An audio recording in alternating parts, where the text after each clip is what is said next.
a speech to the NASS dinner on the 3rd of October. I was quite surprised to be asked, in fact, because I actually did this slot like 9 years ago in 2016, so I can only conclude that it's taken 9 years to get over the last one. It's 17 years to get over the last one. And if I remember correctly, as Ian has already said, you make a medium it's a light relief, and you don't have that. So I think you might have said it's funny. Very not. Or you expect the subject matter to be really entertaining enough in its own right. If you think that, you probably need to get out more. And to make matters worse, I was told, but I think this may not happen, that I had to expect a Q&A at the end of the speech.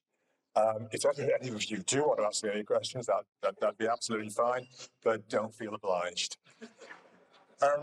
So I found a copy of the speech I gave in 2016, which tells me I need to clear my files out more often. And there was a lot going on that year. So this was the year of Brexit, where the UK voted to leave the EU, and I'll just leave it there. Theresa May was Prime Minister. We've had 5 Prime Ministers since then, or what could loosely be described as Prime Ministers. Leicester City won the Premier League. The bookies had them at 5,000 to 1, prove that the underdog can beat the odds. And I think, I didn't write it down, but were Middlesbrough promoted that year? I'm looking to my left to Middlesbrough fan. They were, so even greater odds. I'm a Middlesbrough fan. And the Rio Olympics, Team GB came second in the medal table. And then there was the announcement that shook the British public to its absolute core when it was announced that Great British Bake Off was moving from the BBC to Channel 4, which was a real national crisis. But anyway, what was happening in the world of steel? Well, I'm afraid a lot of it will seem extremely familiar to you. I could have given the same speech today that I gave in 2016. Some of you may think I have. The steel industry was recovering from the crisis then in 2015, the year when the Redcar steel plant was mothballed and subsequently closed, the year when Tata put all of its UK assets up for sale. And in response, the industry, the unions and politicians came together at that time to demand action, setting out 5 priorities. And these 5 priorities, again, will seem very familiar to you. Close the electricity cost gap, which is about £17 per megawatt hour at the time, between the UK and European competitors. Strengthen tariffs and protection against unfair trade. Introduce procurement guidelines that recognise the socio-economic benefits of placing UK orders. Review business rates and seek flexibility and relief on EU emission regulations. To hopefully take these actions forward and to address the general crisis in the country and in the industry, a UK Steel Council was formed. The chair of UK Steel at the time, I was asked to co-chair it with the Secretary of State, Sajid Javid. In the 12 months that followed, Tata sold its long products business, which was reborn as British Steel. And at the time of the 2016 dinner, 9 years ago, the business had just celebrated 100 days under new ownership. The week before the dinner, Nicola Sturgeon had reopened the DL plate mill after it was closed by Tata and it was acquired by Liberty. There was briefly a sense of recovery, driven partly by exchange rates and restructuring, but even then, the words I used in my speech were, this will not be enough to secure the long-term future of the sector. More will be needed. One of the most important achievements of the period was persuading the UK government at the time to fund a capacity and capability study, which sounds not a great deal, but what it did was identify what the opportunity was in the UK, if the UK could indeed get its act together. The workshop showed that between what was being supplied domestically and demand was as much as 11 million tonnes by the time you got to 2030. A real opportunity if we could improve competitiveness, easily said than done, utilise and use capacity and invest in new facilities. So it demonstrated we did have cause to be optimistic if we could, as I say, get our act together. At the same time, we flagged the need to decarbonise and transition from blast furnaces to electric arc furnaces, powered by competitive electricity and melting large volumes of steel scrap that was currently being exported, or was being exported and still is being exported. This, of course, was not a new approach. The US have been doing this since the early 80s, although admittedly not driven by the need to decarbonise or even the wish to decarbonise. Others were also ahead, to switching their assets to less carbon-intensive steel industries or steel technologies, most notably for UK long products, our European competitors, particularly ArcelorMittal. So what became of that work? In truth, very little. The red car closure moved out of the headlines. The economy was recovering. Political and public attention shifted to Brexit, to leadership, to Bake Off. So very little happened indeed. So fast forward 9 years to today. The industry is still struggling. It continues to restructure and resize. Tata in the UK has closed its blast furnaces and is building a 3 million tonne electric arc furnace. In the meantime, steel for the strip market in the UK is being imported from Tata's plants that go through the Tata's business, is imported from Tata's plants in Holland and India, as well as other overseas producers. And most recently, slab is being supplied finally to Port Talbot from Scunthorpe, which is a sensible move that benefits both parties. British Steel was on a similar path to Tata until the government legislated to prevent the closure of the last 2 blast furnaces in the UK, taking limited control of the business, which is still owned by Jingay. Liberty Specialty Steels has been placed into administration with all the uncertainty that brings to the community, its families, employees. Other Liberty assets that are still owned by Liberty are just being underutilised. There are, however, some more positive and proactive developments, as demonstrated by people here in the room. Seven Steel, an industrial investor, has acquired the former Celsa UK assets with plans to develop the business. Martagalia has purchased the stainless assets previously owned by Outokumpu and is investing in additional capacity. Sheffield Forge Masters is receiving significant public funding to invest in its processes to continue supplying its unique forgings to the Ministry of Defence. All of this is happening in a depressed global market that you will all be familiar with and know about, and at a time of economic and geopolitical uncertainty. But it is those very pressures that have led to a change in government thinking. There is now greater recognition that national capabilities must be protected and that critical supply chains cannot rely entirely on our imports. The current government was elected with a manifesto that emphasised the need for an industrial strategy and included specific pledges: 1.8 billion for ports and supply chains, 1.5 billion for gigafactories, 1 billion for carbon capture, 500 million for green hydrogen, and 2.5 billion for rebuilding the steel sector. This last commitment led to the re-establishment of the UK Steel Council, which I once again co-chair with the Secretary of State for Business and Trade. But unlike the remit in 2015, it's not simply to manage a crisis, it is to shape a national strategy for growth. In the 7 months since the council formed, I've already had 2 chairs, 2 co-chairs, 2 industry ministers, added to my previous tally of 3 secretaries of state. I'm beginning to understand what it must feel like to play for Manchester United. I have yet to meet our new co-chair, Peter Kyle, but I know the new industry minister, Chris MacDonald, as some of you might know as well. He has a background in the steel industry and is deeply committed to the work and deeply committed to the steel sector.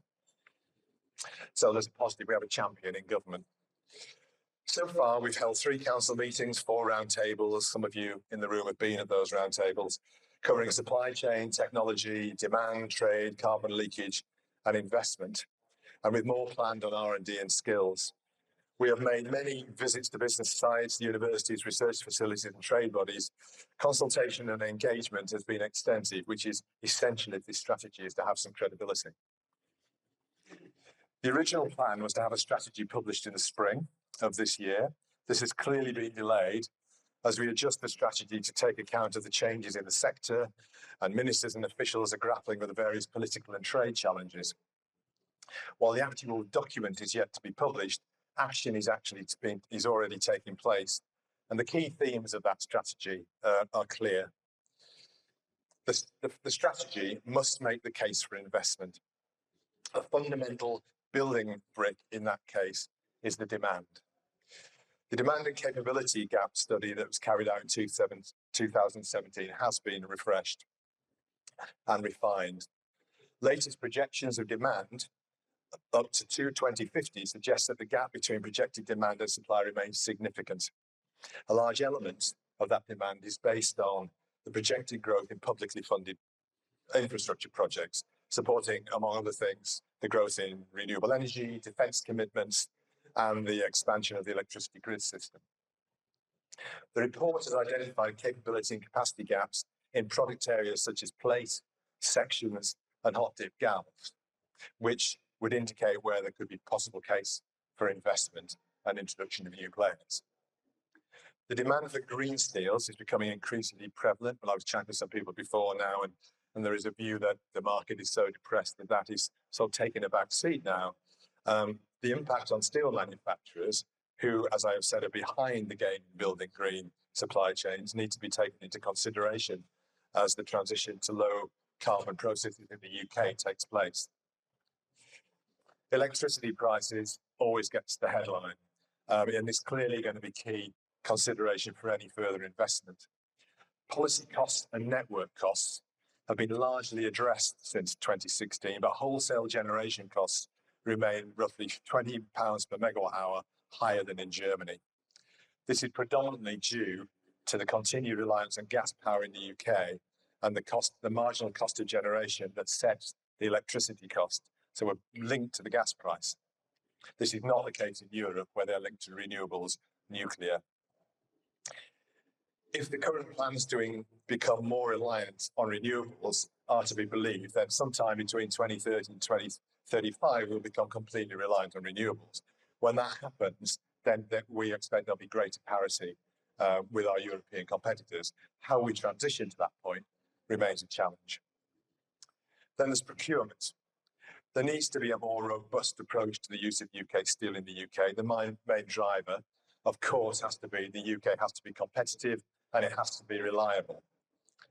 New public procurement guidelines have already been announced, placing greater pressure on publicly funded projects to contain UK manufactured steel. New guidelines compel buyers to consult the UK Steel digital catalogue on top of existing requirements that include the need to take into account social and environmental costs. Scrap supply clearly is important in the world of electric arc furnaces, and we continue to export 80% of the circa 11 million tonnes that is generated in the UK every year. Given the projected rise in EAF production, then the business case needs to be established that will result in less scrap being exported. The business case has to be there. It has to be viable. It has to be a viable business case for the current recyclers. Other steps are being considered.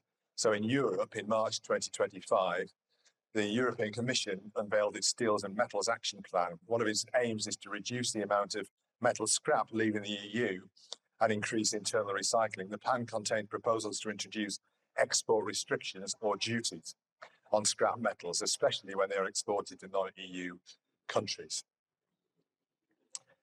To ensure an efficient and successful transition to new technologies, we must secure and maintain existing supply lines and commercial relationships. The passage of the Special Measures Act in April was an important moment, securing critical assets and signalling the government's intent to intervene where necessary. Liberty's difficulties, however, show how fragile parts of the sector are. A comprehensive strategy needs to make sure we utilise, in my view, all the UK's existing assets that could supply future demand and existing demand. Trade measures, if I'm not losing you already, to say this has been a moving feast is an understatement, as USA trade measures are dependent on how the President of the USA feels on any given day. I'm sure our case has not been helped by us winning the Ryder Cup, but fortunately the European team did make a big deal of it. The bigger issue for the UK steel manufacturers is the potential for steel exports to be diverted to the UK if we're seen as an easy target. It's essential we stay in step with European trade measures. The current direction of tighter EU quotas, however, could actually be damaging to the UK. We'll find out next Tuesday, unless country-specific quotas can be negotiated. I am, of course, aware that there'll be those in the room who are particularly concerned about what all this means for availability of a competitive steel supply into the UK construction supply chain. The current UK steel share of the UK market is an all-time low of around 30%. We have a long way to go before a level playing field is established that enables the UK steel manufacturers to compete fairly and secure a greater share of the UK market. In the same vein, the potential application of a carbon border adjustment mechanism is also causing rise for concern. Many are calling for it to be delayed or indeed scrapped. While I accept this policy needs careful introduction, I think it's essential for the fair implementation of a decarbonisation strategy. So, getting close to the end, don't panic. It's not going to go on much longer. The strategy does need to draw together all these themes into a case for investment, as I keep saying. It's no good setting out a paper document that gets put on a shelf and ignored. If it's not the basis of an investment case, then I think we've not done a good enough job. The application of supportive policies and the fundamental demand that exists in the UK should form the basis of that investment case. The government also earmarked 2.5 billion to rebuild the sector. Now, protecting our existing assets has to be part of that strategy, but we need to be careful we have the means available to support new investment. The strategy needs to lay out the case for additional investment on top of public funds that are made available to facilitate that co-investment. Actions taken in 2015 and indeed previous interventions by government were all reacting to a crisis. This time, the intent is to have a more proactive, strategic approach. So in 2016, at the time I reached the end of the speech, the room was getting rather restless. Tables at the back were the noisiest. I'm really surprised. You have been quiet, and I thank you for listening to this. But they were the noisiest, but I think they were just debating all the excellent points I've been making. And of course, some were eagerly anticipating the end, holding their stopwatches up at the ready. Is that sort of thing? Do people time speeches? Does anybody time their speeches? No, good. Right. Well, if you are, this is your 30-second warning. The challenges are familiar, but there is also real change taking place, and there is a proactive, positive approach being taken by government. So action is taking place. It's not just words.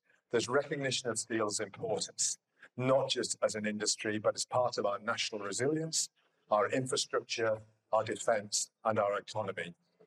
We have the evidence of growing demand. We have investment commitments from government, and we will have the strategic framework to move forward. The task is then clearly to deliver and to ensure that steel has a sustainable, competitive, and secure future in the UK. Thank you for listening, and enjoy the rest of the day.